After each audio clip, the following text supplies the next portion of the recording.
తెలంగాణలో నామినేషన్ల స్వీకరణ ప్రారంభమైంది. తొలి రోజు నుంచే బీజేపీ అభ్యర్థుల రంగంలోకి దిగుతున్నారు. రఘునందన్ రావు, ఈటెల రాజేందర్, డీకే అరుణ ఇవాళ నామినేషన్లు వేయనున్నారు. తొలుత ఆమె భర్త ర్యాలీగా తరలివచ్చి తదనంతరం పిల్లలు మరిలోని వెంకటేశ్వర స్వామి ఆలయంలో నామినేషన్ పత్రాలకు పూజలు నిర్వహించారు.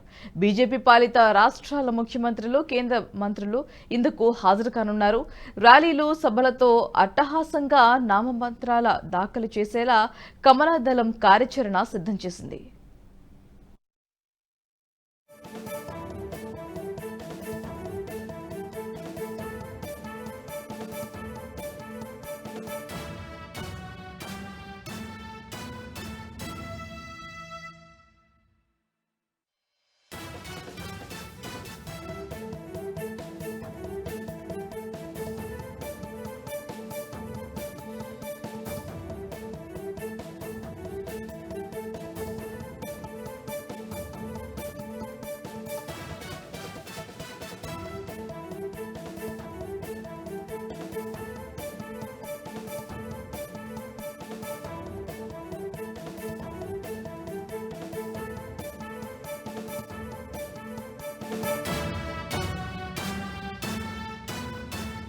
ఈ వీడియో మీకు నచ్చినట్టయితే లైక్ చేయండి, 10 మందికి షేర్ చేయండి. అలాగే కామెంట్ల రూపంలో మీ అభిప్రాయాలను మాతో పంచుకోండి. Nationalist hub group of channels ను సబ్స్క్రైబ్ చేసుకుని తెలుగునాట జాతీయవాద జర్నలిజాన్ని ప్రోత్సహించండి. ఈ వీడియో కింద ఉన్న బెల్ ఐకాన్ పై క్లిక్ చేయడం మర్చిపోవద్దు.